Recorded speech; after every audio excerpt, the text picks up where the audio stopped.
What's going on, everyone? Finally found the motivation to have my wife cut my hair and trim my beard, so at least now I don't look as ridiculous as I did.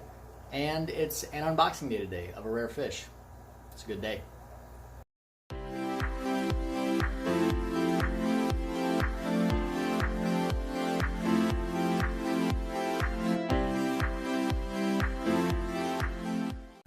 So as I've done with quite a few other unboxing videos, I'm going to float these fish in the 300 just because it has the best lighting. You can see them pretty well, but they're not going to go in the 300. If I unbox these and let them float out in the garage where they're going to go, you're not going to really get to see anything, until I take them out of there. So we'll float them in the 300, take a look at them, and then we'll see them in a tank, all in this video, so make sure and watch till the end. Yes, that's Kramer up there. I'm going to redo the basement here very shortly. Caught a couple really big fish lately, so kind of redoing my whole man cave setup down here. So let's get on with these fish. One box today, but don't let it fool you. It's one really awesome box. This is the first time I've ordered from Neil at coastalcichlids.com. I'll put his contact info as well as his website in the description of this video. So if you guys want to look for some of these fish or some additional fish, hit Neil up. Instagram, YouTube, his website, whatever you need. So let's see what I got from Coastal Cichlids.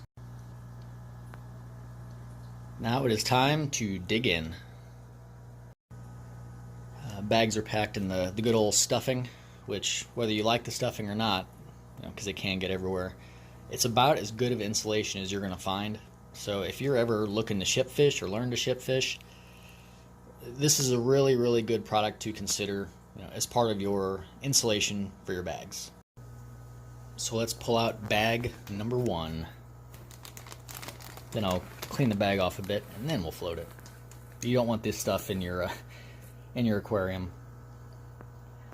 That is a male F1 Lichnochromis acuticeps Malawi gar. I know what you'll say, you already have a big group of these.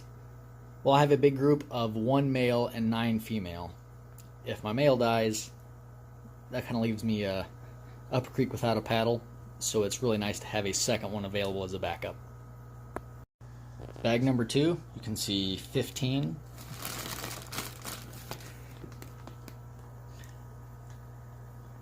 Exochromis anagenus. Don't forget that extra CHO on the name. Let's take a quick look at them in the bags and then we'll get them moved to an appropriate tank.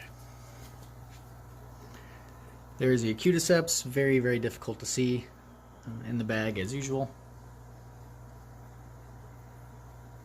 And here are the exos. 15 of them, 2 to 2.5 inch. And I do think Neil probably has some more of these in stock. Can't be sure, but check out his site or shoot him a message if you're interested in these fish. Time to add the 15 exos to a temporary tank. All the new fish have quarantined and now are added to their permanent homes. Well, permanent on a temporary basis.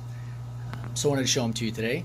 The Lichnochromis acuticeps male of the gar added to the 300 with the rest of the gar. I really just wanted to have a second male in case something would happen to my breeder. It's tough to do much with 9 females. So let's take a look at this new guy and we're going to feed him. He has not been in here very long. He's just kind of learning the ropes with some of these bigger fish. And acuticeps in general don't color up that quickly. It takes a long time before you see a fully colored male like that. So let's feed him and see how we're doing.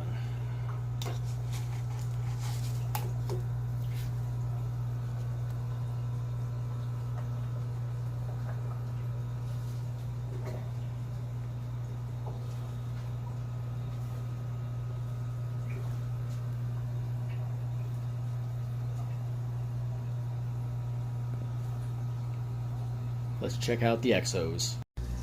The 15 exos, 2 inch, a little bit bigger, added to this 40 gallon. They are sharing this tank with some F1 Cyanochromis fryeri and some split gene fulvescent peacocks.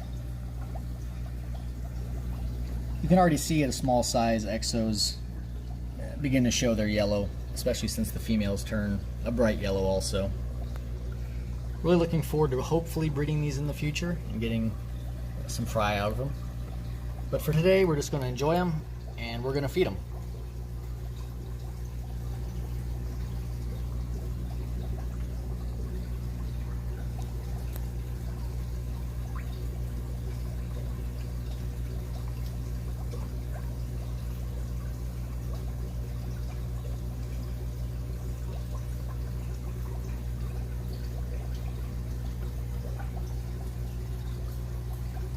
Thanks for watching, everyone. I hope you enjoyed, and see you next time.